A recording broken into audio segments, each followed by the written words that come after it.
If you've watched Alex and Autos for any length of time, you know that we drive a decent number of hybrids and plug-in hybrids every year. But one of the hybrids that has impressed me most in 2017 is the all-new Chrysler Pacifica e-hybrid. The Pacifica e-hybrid is not just Chrysler's first plug-in hybrid minivan or the first hybrid minivan in America, period. This is also Chrysler's first in-house hybrid design. But what impressed me is not the fact that Chrysler designed this hybrid system all by themselves, but they've priced it very reasonably. It'll start at $32,995 after all applicable state and federal incentives, but it also gets 2 to 3 miles per gallon better fuel economy than the Toyota Highlander hybrid crossover and 50 to 60% better fuel economy than any other minivan in America.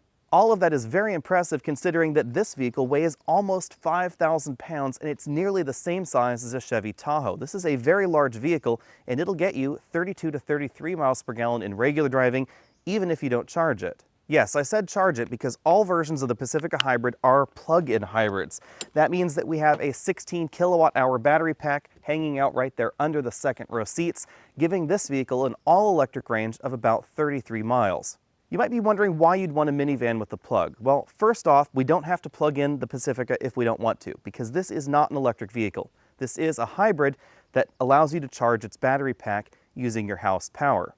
That reduces your overall fuel consumption, and in my driving cycle, that would allow you to stretch out the gas tank to over 1,300 miles of driving, as long as I plugged this in at home whenever I could.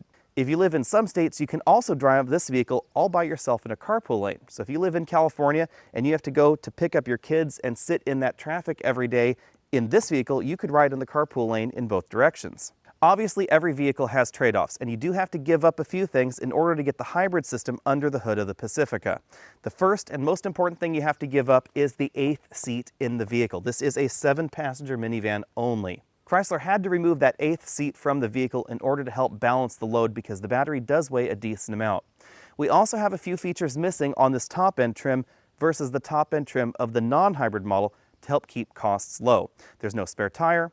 We don't find HID headlamps, we don't find auto-dimming side view mirrors, or a memory driver's seat. And perhaps most importantly, because the battery has to live somewhere and it lives right there under the second row seats, the second row seats don't fold into the floor like we find in the regular Pacifica. Chrysler decided to make the hybrid and the non-hybrid models look essentially the same on the outside. So other than the HID headlamps being missing in the hybrid model, replaced by projector halogen beams, the front end looks basically the same. Since we're in the top-end model, we have a 360-degree camera system, well-integrated parking sensors, and a sensor for the radar adaptive cruise control system. I frequently get asked by people, what's the best large 3-row crossover for a growing family? I frequently tell people, forget the crossover, get a minivan. The reason for that should be obvious from the side profile. Minivans are all about practicality, whether it's passenger carrying practicality or cargo carrying practicality. At 203.8 inches long, the Pacifica is a very long vehicle for America. This is almost the same length as a Chevy Tahoe and only a hair shorter than the 2018 Chevy Traverse, which is basically the largest 3-row crossover on sale in America. However, versus the Tahoe or the Chevy Traverse, we have much more room inside. You'll actually find twice the cargo in the back versus the Tahoe, 30% more than the Chevy Traverse, considerably more headroom in the 3rd row, considerably more headroom in the 2nd row, and more legroom all the way around. The rear end of the Pacifica features tail lamps with light pipes integrated right there that go from the body on over to the tailgate section. The glass is very upright and vertical. The hatch is actually very upright and vertical overall. That gives you that cargo practicality in the back that we find missing in many crossovers out there.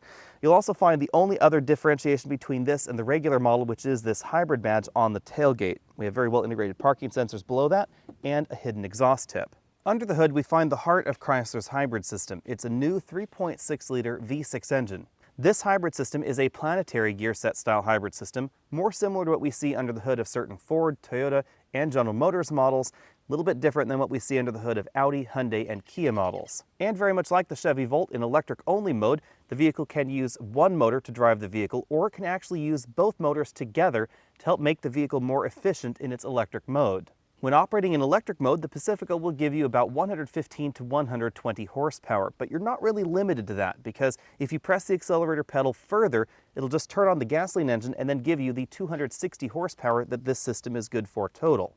Backing up the hybrid system is a 16 kilowatt-hour lithium-ion battery pack, about the same size as what we find in the Chevy Volt, and again, it's hiding right back there below the second row seats.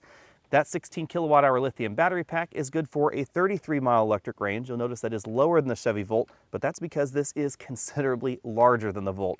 This is a large 3-row vehicle, so I actually find 33 miles of electric range quite impressive. The first thing you'll notice when you start taking a look at plug-in hybrids is that they give you a fuel economy rating in MPGe.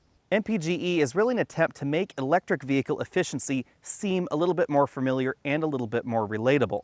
Basically, what the manufacturers and the government have done is that they have said that 1 gallon of gasoline, and that's an American gallon, not a British gallon, is worth 33.7 kilowatt hours of electricity.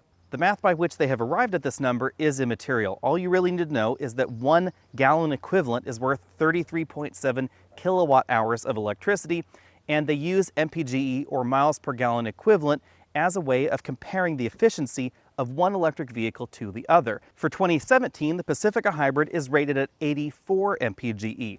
This is one of the less efficient vehicles that you can buy in America that runs on electricity. That's quite logical because this is also one of the largest and heaviest vehicles you can buy that runs on electricity only. The next number you need to know is 32, and that is the number of miles per gallon this will get on average when you drive this as a regular hybrid. And that's not plugging the vehicle in at all. Once its battery has been completely depleted in a combination of city and highway driving, you'll get 32. If you drive the Pacifica for 33 miles and the battery is fully charged, it'll cost the average consumer in America about $1.30. If the Pacifica Hybrid was not charged, it would cost the average consumer about $3 because this would consume approximately 1 gallon of fuel. If you were to do that exact same trip in the regular Pacifica, or the Sienna, or the Odyssey, or even the Sedona, it would cost you about $4.50 to make that trip. The result is, for the average family in America, this will save you approximately $1,050 a year, or enough to take your family of 4 to Disneyland every year. Front seat comfort comes in at 10 out of 10 points. Our model is the top-end trim, so we do have a 4-way adjustable lumbar support, and we also have a tilt telescopic steering column, making it easier for shorter or taller drivers to find an ideal driving position. It's worth noting that as a cost-cutting move, Chrysler does remove the 2-position seat memory that we find in the regular versions of the Pacifica. Second row comfort comes in at 9 out of 10 points. These seats are not quite as comfortable as the top-end Sienna or Sedona seats, where they have ottomans and they move in a variety of different directions, but these are actually a little bit more comfortable than the seats we find in the regular Pacifica. The logical reason for that, of course, is that these seats did not have to be designed in a way to fold them into the floor, so they could actually make them a little bit more comfortable. Legroom is very generous in the second row of the Pacifica. This front seat is all the way back in its tracks. I still have several inches of legroom left. I also have several inches of headroom left, again, even though our model does have this large panoramic moonroof. The first pane comes right back here to about the top of my head, and then the second pane is for the third row. As we see in a number of other minivans, the second row seats slide forward and backward to help you apportion the legroom space between the front row, second row, and third row a little bit more equitably, and of course the second row seats recline. As you'd expect out of a vehicle with a definite focus on hauling families, child seats fit quite easily in the captain's chairs in the second row, and you can also put 2 in latch anchors in the third row. That brings the child seat total for this vehicle up to 4. It is, however, worth noting that these second row seats do not move in a way that you can actually get into the third row without removing the child seat from the middle. And that means for access to the third row in the hybrid model, we do have to go between the second row seats. That's not really that hard, but it is a little bit less convenient. If you don't have a child seat installed, the second row seats tilt and slide forward to give you easier access to the third row. Using the tilt slide mechanism is very easy, and once we hop back here into the third row, you'll see the real reason to buy a minivan over a 3-row crossover, because I actually have headroom back here. So even though our model is equipped with this optional dual pane sunroof, I could actually sit back here for a long car trip. If I had to, I could even sit in the middle of this 3-person rear bench, because the rear bench seat is notably wider than we find in something like a Toyota Highlander. The lack of stow and go in the second row obviously means that we have to remove these seats if you want to use the cargo area in the vehicle, but the process is very similar to every other minivan out there, except of course for the Kia minivan, where the second row seats don't come out at all. We simply pull this webbing right here at the front of the seat, lift the back of the seat up, and then we can pull the whole seat out of the car. Cargo capacity is obviously one of the big reasons that you'd want to buy a minivan. This cargo area will hold 32.3 cubic feet of stuff. That is 10 cubic feet more than a 2018 Chevy Traverse and double what you'll find in a Chevy Tahoe. It's so large actually that a 22-inch roller bag, this is the largest bag you can carry on a domestic flight, will sit there completely under this cargo area lip. Not only that, but you can actually line up 3 of those bags across the back end and then pile more cargo right on top. So as long as everybody packs reasonably, you actually can fit 7 people and 7 bags right back here in the cargo area. Although the hybrid model loses the second row stow and go, third row stow and go is still here to stay, so these third row seats still fold flat into the floor. And if you do that, you'll get 87.2 cubic feet of storage space between the back and the second row seats still in place. That is 30 cubic feet more than you'll find in a Chevy Traverse. And of course, if you fold the third row and then remove the second row of seats, you'll have 140 cubic feet of storage space. That is 42 cubic feet more than a Chevy Traverse, or 33% more. Again, even though this is actually a smaller vehicle. You'll also notice back here that the opening is much larger and much squarer than even those large 3-row crossovers. That makes putting large cargo into the minivan much easier whether you fold the third row or remove the second row. In the non-hybrid Pacifica, we find a spare tire inside this large storage compartment on the driver's side in the cargo area. However, in the Pacifica Hybrid, the 12-volt battery has been relocated back here because there wasn't room for it under the hood. That means we don't have room for a spare tire in this location. Instead, if we open up this top compartment, we find a large bag which holds our 120-volt level 1 charger, and then we find a can of Fix-A-Flat and a tire inflator. Skipping the spare tire isn't that unusual these days. If you get the non-hybrid Pacifica and you want the vacuum, you would actually have to skip the spare tire anyway, because this is also where the vacuum module would go in the car. On the opposite side of the rear cargo area is where we find the rear air conditioning system, so you can't put one over there either. However, the cargo area in this minivan is so large that you could buy that spare tire from the dealer as an accessory, put it in a bag, put it right back here in the cargo area, and still have considerably more room than your average 3-row crossover. The driver and front passenger seats have 4-way adjustable ratchet-style headrests. The leather seats are perforated, heated, and ventilated. We have some teal stitching and then contrasting black piping as well. As we see in a lot of other minivans out there, we have independent armrests for the driver and front passenger seat. They can be lifted up out of the way. Because we're driving the top-end trim, we have soft-touch plastics in the upper section of the dashboard and this middle section, although the lower portions of the dashboard are still hard plastics. Again, we have more of that teal stitching going on because we're in the hybrid model. In the dashboard, we find 2 large air vents and one of the latest versions of Chrysler's Uconnect infotainment system.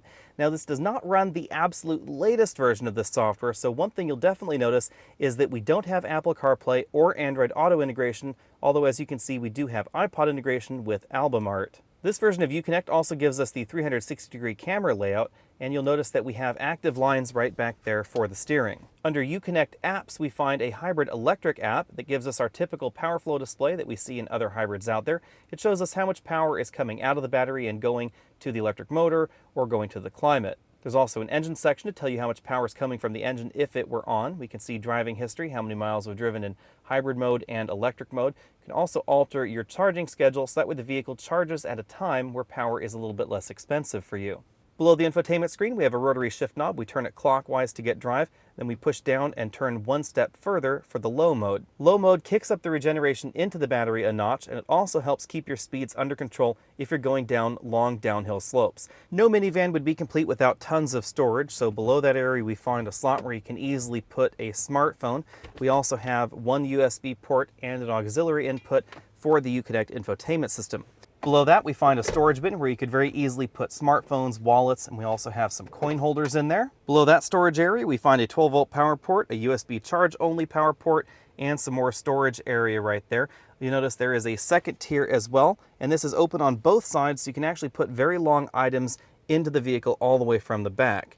Continuing behind that, we have 2 large cup holders between the front seats, yet more storage areas right there to keep things from sliding around, and then cup holders that pull out from the back of that center console. The instrument cluster is very similar to the non-hybrid model, but instead of a tachometer, we get a power gauge over here on the left. Powering the electric motors or the gasoline engine causes the needle to go clockwise up there towards 100%. Recharging causes it to go the other way. As long as you drive the vehicle gently and keep this power gauge to approximately 50% or so, it will stay in the EV range. In the middle of everything, we have a 7-inch color multifunction display. This gives us our battery percentage readout. Right now we're at 87%. You can also see our total range, 30 miles EV, 262 miles total, 232 just on gas. On the left side of the display, we have an efficiency gauge. Right now we're in the middle, and that means we're doing things efficiently. Of course, we're parked right now, but if we were accelerating aggressively, it would move up here towards the top, towards Excel, and if we were braking aggressively, it would move down there towards the bottom. This display is where you'll find a variety of different screens like vehicle info, tire pressure, engine coolant temperature, oil life, oil pressure, etc. We also have the status of our driver assistance systems, and of course, hybrid information. Hybrid information tells us how much power is coming from the engine or the battery and how much power is going back into the battery when it's charging. Moving out from there, we have a 3-spoke heated steering wheel. This has 2-tone leather wrapping on it, one color on the outside, this lighter color on the inside, and then of course we have this metal strip that runs the entire distance of the wheel.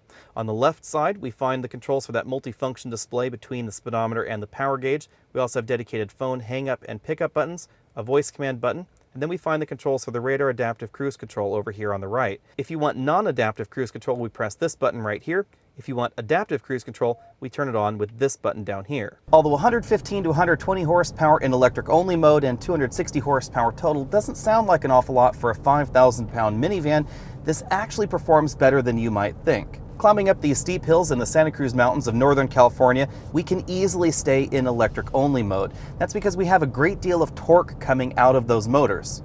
That means that as long as you're driving the vehicle gently to moderately, you can easily stay in the electric-only mode. That includes heating and air conditioning the cabin. Hybrid mode acceleration came in at 7.1 seconds 0 to 60, and that is whether the battery is charged or not. Because if you floor this vehicle, it's going to instantly turn on the gasoline engine in order to give you the maximum acceleration. 0 to 30 time is a hair slower than the regular Chrysler Pacifica, but 30 to 60 acceleration is actually just about as fast. You may be surprised by that because, of course, the regular Pacifica weighs 4,330 pounds, and this is a cupcake shy of 5,000 pounds, so this is significantly heavier than the regular Pacifica. And according to Chrysler, the system total is only 260 horsepower. There are two reasons for that. First, I think Chrysler is being a little bit conservative about the overall horsepower figure of this vehicle. The second thing is the way the power is delivered. Because this does not have a stepped automatic transmission, it's able to keep the engine in a more powerful power band for a little bit longer than the regular transmission, and the vehicle does not have to cut power in order to shift gears. In addition to that, we have a great deal of low-end torque being delivered by the electric motors. All of that helps this vehicle go from 0 to 60 notably faster than you might think. As you'd expect from a vehicle that has a heavier curb weight than the non-hybrid version, the hybrid version is going to take longer to go from 60 miles an hour back to 0. In our braking scores, we ran from highway speeds back to 0 in 138 feet. That is notably longer than the Pacifica, and it is one of the longer 60 to 0 times in the minivan segment. However, this is almost exactly the same 60 to 0 score that we find in the last generation Buick Enclave or the current 2017 Chevy Traverse, because those are fairly heavy 3-row crossovers. This is also not that far off of full-size SUVs like a Dodge Durango or a Chevy Tahoe, depending on the tire package that those vehicles are equipped with.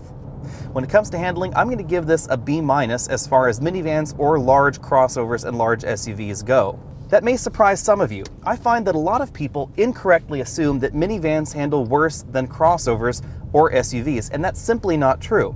The weight is kept lower in the vehicle in a minivan. They also generally have lower profile tires and overall are designed more like a car out on the road than an SUV, and that actually results in better handling.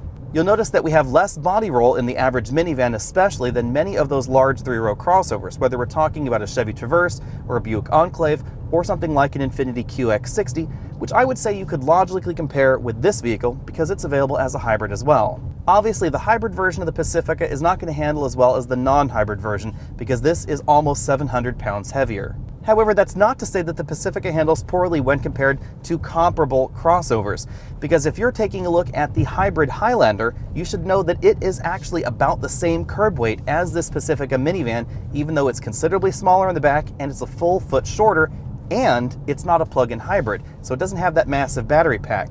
It just ends up being about the same curb weight, even though it's a standard hybrid. Thanks to the higher profile tires that all of the hybrid models get, in addition to the fact that this weighs the most of any Chrysler Pacifica, it delivers the best ride of any of the Pacifica models. I'm going to easily give this an A+ when it comes to minivans. If you expand the comparison pool out to large 3-row crossovers, this minivan is still going to deliver a better ride, especially on the highway or out on broken pavement surfaces or rough roads like this, than something like a Mazda CX-9 or even a Chevy Traverse. In terms of cabin noise, we scored 69 decibels in EV mode, 70 decibels in hybrid mode at 50 miles an hour. That easily makes this the quietest minivan available in America. One thing you'll notice about this hybrid system is how quiet it is in all operating modes. We don't get a lot of that EV whine that we find in some of the hybrid systems out there and some of the early electric vehicles. When it comes to fuel economy, I'm going to give this an A+. As I discussed earlier, you need to keep in mind the way this vehicle is calculating its fuel economy. Because in hybrid mode, you'll actually be getting slightly better fuel economy than the fuel economy display in the center cluster is showing you because of the way this is calculating that electric mode fuel economy. And of course, if you're driving in EV mode, the fuel economy is not going to be quite as impressive as the fuel economy you see in something like a Chevy Volt, because this vehicle is trying to give a relative weight to the electricity that you're using instead of just counting it as free. Even though I drive up and over a 2,200-foot mountain pass every day, we've easily been able to get between 26 and 38 miles of EV range, depending on which way we're going over that mountain pass. That is quite impressive for a vehicle this size. It's also fairly good for a plug-in hybrid in general. When creating the 2017 Pacifica Hybrid, Chrysler decided to name the trim levels a little bit differently than the non-hybrid trims. So the Hybrid Premium is the approximate corollary to the non-hybrid Touring L Plus trim, and the top-end Hybrid Platinum is the approximate corollary to the Limited trim. Of course, as I said before, there are features you cannot find in the hybrid model that you do find in the non-hybrid model. On first glance, with the hybrid starting at $41,995 and the top-end Platinum trim starting at $44,995, it seems like this is the most expensive mainstream minivan in America. However, because the Hybrid Pacifica is a plug-in hybrid, not a traditional hybrid like a Toyota Prius or the Highlander hybrid, it qualifies for a number of different rebates and tax credits. Depending on your tax situation, you could qualify for $7,500 in tax credits and up to $5,000 in state and local incentives. Those incentives can drive the top-end Platinum trim down to $32,495 if, for instance, you live in the state of Colorado, which has a massive rebate for plug-in hybrid vehicles, $34,995 if you live in California, which has a $2,500 vehicle rebate, or even if you live in a state that does not offer any state or local incentives, you still could get that hybrid model down to $37,495 with just the federal rebate. That means that the price tag on the top-end hybrid model is actually lower than the top-end non-hybrid model. Of course, as I've said repeatedly, you don't get all the same features in the top-end hybrid model that you do find in the top-end non-hybrid model. However, even when you factor in those additional features, it's still going to be less expensive to buy the hybrid if you qualify for the maximum federal rebate. Oddly enough, that means that low MSRP is actually a pro for the Pacifica Hybrid when you compare it to any other non-hybrid minivan. It may sound strange to have high fuel economy over here on the Pro side when this vehicle is rated for 32 miles per gallon, but keep in mind this is a very large 7-passenger minivan with an awful lot of cargo space. And even though this is larger than a Toyota Highlander hybrid, it actually manages to get better fuel economy. The Pacifica Hybrid is also a vehicle with relatively few compromises. I know I keep showing that list of features that are missing in the hybrid model versus the non-hybrid model, and I'm doing that so that you as a shopper know exactly what you're getting into, but I'm also doing that to highlight the fact that these are relatively minor removals from the vehicle. The hybrid's lower effective MSRP versus the non-hybrid model forgives the vast majority of what we see missing in the hybrid model. Personally, I would like to see HID or LED headlamps in the top-end hybrid model, but that's really the only thing that I felt was missing. In addition to high fuel economy, the other real benefit that we find in the Hybrid Pacifica is that it does not use the ZF 9-speed automatic transmission that a lot of people seem to complain about in the regular Pacifica. Before we move on into the comparisons, we do need to talk about the way that the Pacifica calculates its fuel economy. Because there are a few plug-in hybrid vehicles out there that in certain displays on the car don't take into effect the amount of power you're using from your wall charger to power the vehicle in motion. That's how we get plug-in hybrid vehicles out there that are saying they get 250, 300 mpg. Because those vehicles are simply taking the number of miles driven and dividing that by the amount of gasoline consumed, without actually taking into effect the power that was consumed from your wall outlet or your charging station into that equation. The Pacifica calculates its fuel economy quite differently. It tries to give a relative weight to the amount of energy that you have consumed from your charging station. That's instantly noticeable in the Pacifica, because if you have the Pacifica completely charged and you're driving electric only, the gasoline engine has never started, the trip fuel economy meter could be reading 50 or 60 miles per gallon. It's not giving you that 50 mile per gallon score because you drove X number of miles and used X amount of gasoline, but because it is trying to give the energy consumed a relative weight based on the vehicle's MPGe score. That means that comparing fuel economy in the Pacifica to some plug-in hybrid displays in competitive vehicles out there is going to be a little bit unusual. You should also know that the Pacifica Hybrid tries this same math if you regenerate your battery, for instance, going down a long downhill slope. So for instance, on my daily commute, I go up and over a 2,200-foot mountain pass, starting at the top with a completely empty battery. By the time I got to the bottom, I got about 4 miles of EV travel. Logically, that should really improve my overall fuel economy on that journey. However, because the car is trying to give a relative weight to the electricity that is being used from the hybrid battery, it actually results in the information display giving me a lower than reality fuel economy figure for that trip.